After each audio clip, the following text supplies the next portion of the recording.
नमस्कार साथियों, मैं राजेंद्र आप सबका स्वागत और अभिनंदन करता हूं अपने YouTube channel astrology based on लघु पाराशरी में। आज ये गुरु के मेष राशि में गोचर का तीसरा मेरा वीडियो है, तीसरा और अंतिम वीडियो। आठ लग्न मैंने अब तक आपको बता दी हैं, 8 लग्नों के बारे में। अब 4 बची हुई हैं, धनु से लेकर मीन तक। और इसमें गुरु और शनि दोनों के सम्मिलित प्रभाव की बात मैं कर रहा हूं। तो वृश्चिक के बाद फिर जो लग्न आती है धनु लग्न में गुरु लग्नेश है और चतुर्थेश, और गोचर में आ गया है पंचम भाव में। शनि है द्वितीयेश और तृतीयेश, और तृतीय भाव में अपनी मूल त्रिकोण राशि में।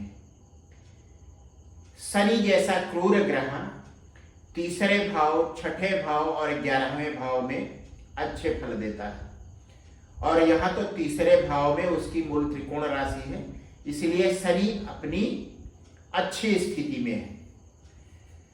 गुरु की 3 सबसे अच्छी पोजीशन होती हैं धनु लग्न में। पहला लग्न, दूसरा पंचम भाव और तीसरा नवम भाव। तो गुरु भी बहुत अच्छी स्थिति में है। अब इसमें समस्या क्या है? समस्या क्या है कि गुरु राहु और केतु अक्ष पर है। गुरु राहु के साथ है और गुरु की केतु पर दृष्टि पड़ रही है। एक धार्मिक ग्रह की दृष्टि पड़ रही है आध्यात्मिक ग्रह केतु पर, और उस धार्मिक ग्रह गुरु के साथ बैठा हुआ है राहु, जो भौतिकवादी ग्रह है। इसीलिए गुरु राहु युति को चंडाल योग कहा जाता है। फिलहाल यह युति 30 अक्टूबर तक रहेगी, और उसके बाद राहु चला जाएगा 1 भाव पीछे अपनी राशि मीन में। लेकिन जब तक यह गुरु के साथ है, गुरु को प्रभावित करता रहेगा। अब बात करते हैं कौन कौन से भाव विशेष रूप से बलवान हो रहे हैं। शनि की तीसरी दृष्टि पंचम भाव पर है, और गुरु पंचम भाव में स्थित है। लग्नेश और चतुर्थेश गुरु पंचम भाव में स्थित है। इस तरह से पंचम भाव प्रभावित हो रहा है, उस पर दोनों ग्रहों का। गुरु वहां स्थित है और शनि की उस पर तीसरी दृष्टि पड़ रही है, और साथ में राहु है। गुरु ट्रेडिशनल जो चीजें हैं उनका कारक है, और राहु जो कारक है वो अनट्रेडिशनल चीजों का। इस तरह से राहु टेक्निकल चीजों का भी कारक है, तकनीकी विषयों का भी कारक है। शनि मतलब राहु और उस पर शनि की युति यह दिखा रही है कि टेक्निकल चीजों को समझने के लिए यह एक अच्छा समय है।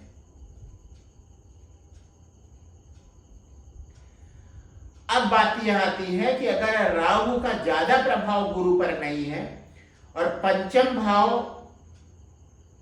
ठीक से प्रभावित हो रहा है, या अक्टूबर के बाद जो स्थिति बनेगी, राहु और गुरु एक दूसरे के साथ नहीं रहेंगे, राहु दूसरे भाव में, गुरु दूसरे भाव में, तो उस स्थिति में पंचम भाव जो संतान का भाव है, संतान के लिए भी एक अच्छी स्थिति बना सकता है यह गोचर।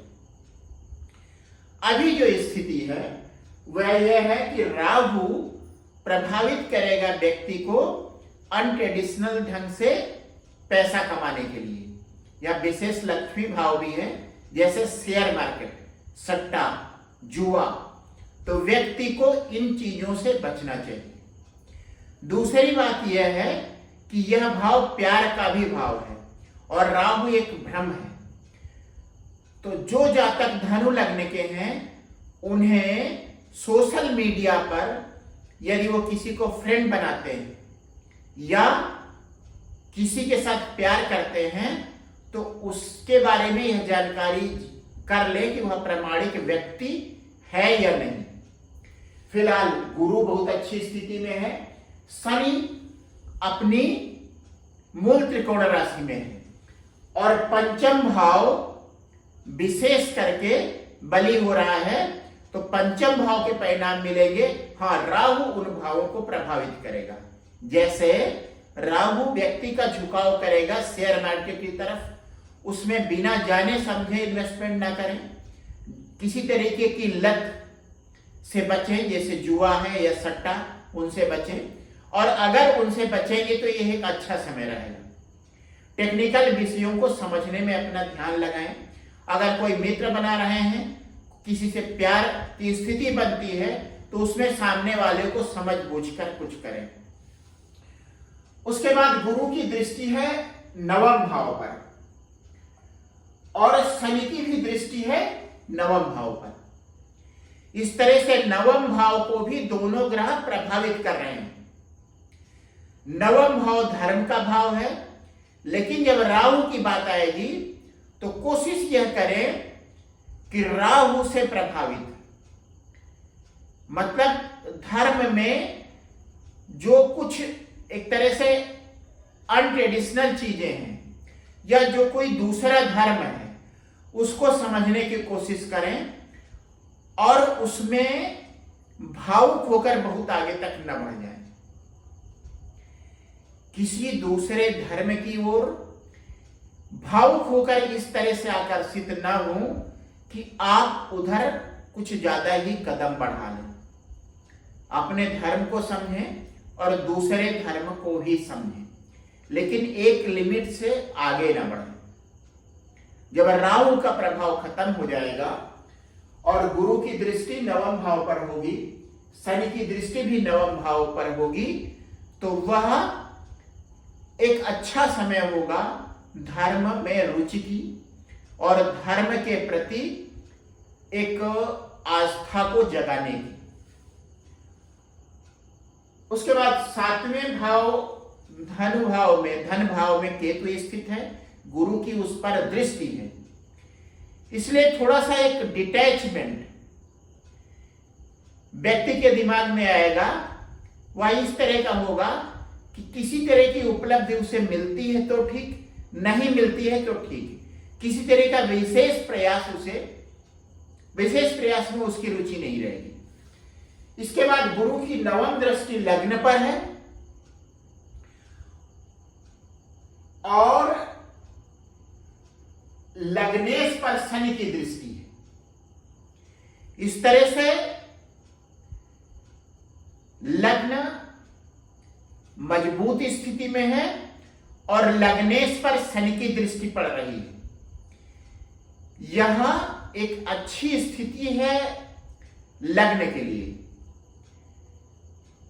व्यक्ति को अपने स्वास्थ्य और अपने व्यक्तित्व में निखार लाने के लिए गुरु और शनि की इस स्थिति का फायदा उठाना चाहिए।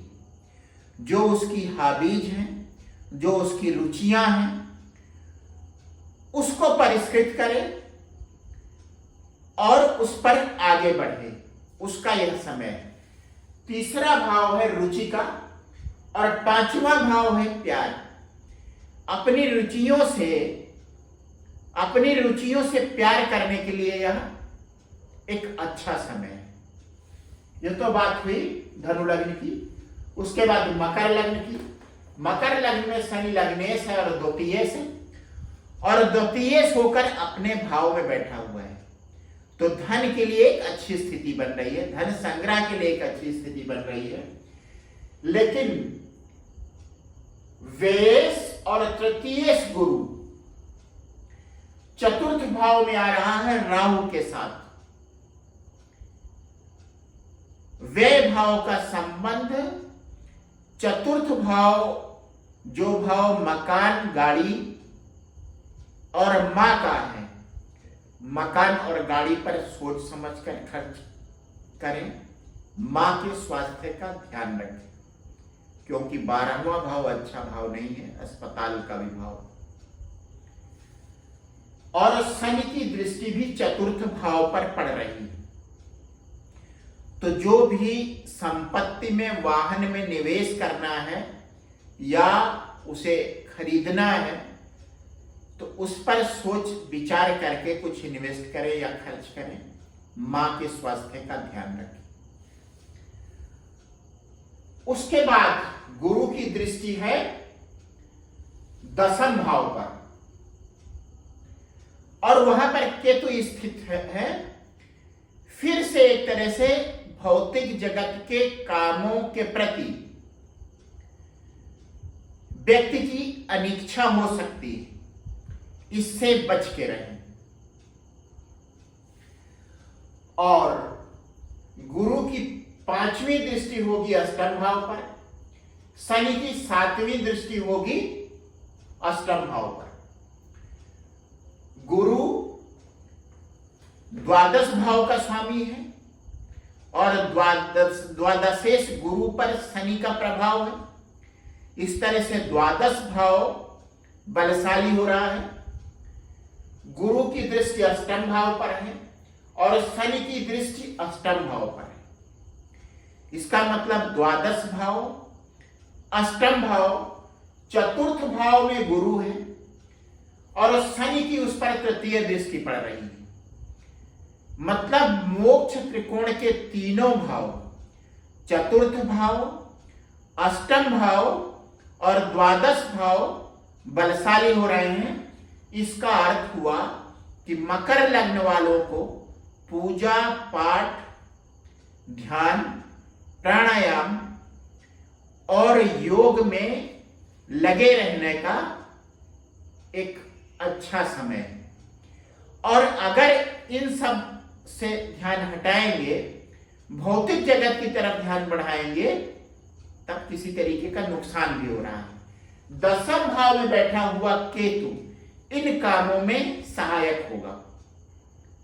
तो समय का सदुपयोग करें, ईश्वर की आराधना करें, योग करें, प्राणायाम करें, ध्यान करें, क्योंकि चतुर्थ भाव, अष्टम भाव और द्वादश भाव, इन्हीं सब के लिए अगर इसमें रहेंगे तो गुरु का यह गोचर, शनि का यह गोचर 1 साल में आपको अच्छे रिजल्ट देगा।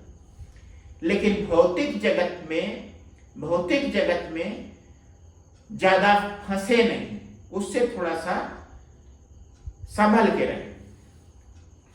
उसके बाद आती है कुंभ लग्न। लग्न में कुंभ राशि है, 11 का, शनि उसमें स्थित है। स्वास्थ्य के लिए एक अच्छा समय, लेकिन जैसा शनि का कुछ कारकत्व होता है, कुछ न कुछ आलस यह व्यक्ति में पैदा ही करता है। तो कुंभ लग्न वाले आलस्य से बचें। गुरु धन भाव, द्वितीय भाव और एकादश भाव आय भाव का स्वामी है और तृतीय भाव में बैठा हुआ है। शनि की दृष्टि तृतीय भाव में पड़ रही है। इस तरह से तृतीय भाव बलवान हो रहा है। तृतीय भाव से संबंधित कामों को करने के लिए एक अच्छा समय है। गुरु की दृष्टि सप्तम भाव पर है और शनि की भी 7वीं दृष्टि सप्तम भाव पर है। जो व्यक्ति शादी के इच्छुक हैं, इस 1 साल के समय का उपयोग करें। गुरु का आशीर्वाद उन्हें मिल रहा है। शनि व्यक्ति खुद ही है, यदि उसी की इच्छा होगी तो इस 1 साल में शादी हो सकती है। यदि उचित आयु है, व्यक्ति शादी का इच्छुक है, तो गुरु का आशीर्वाद मतलब बड़े भाई बहन और परिवार का सहयोग उसे मिलेगा शादी के लिए। इस 1 साल के समय का सदुपयोग करें। यदि शादी के लिए सही उम्र है और शादी की आपकी इच्छा है तो शादी हो सकती है। आपकी इच्छा होनी चाहिए। बड़े भाई बहनों का सहयोग आपको मिल ही रहा है, गुरु की 5वीं दृष्टि, और साथ ही साथ गुरु परिवार वाले भाव का स्वामी है। माँ बाप और जो भी बुजुर्ग हैं वो सारे इसी में आते हैं। उनका आशीर्वाद और आपकी इच्छा इस 1 साल में आपके दाम्पत्य जीवन को शुरू कर सकती है। उसके बाद एकादश भाव, एकादशेश गुरु है, उस पर शनि की दृष्टि है और एकादश भाव पर गुरु की दृष्टि है, इसलिए एकादश भाव भी बलवान हो रहा है। आय के लिए एक अच्छा समय है, आय की शुरुआत हो सकती है और अगर आय पहले से हो रही है तो उसमें वृद्धि हो सकती है। उसके बाद बात करते हैं मीन लग्न की। मीन लग्न इसलिए है क्योंकि जिस समय व्यक्ति का जन्म हुआ उस समय पूरब दिशा में मीन लग्न उदित हो रही है।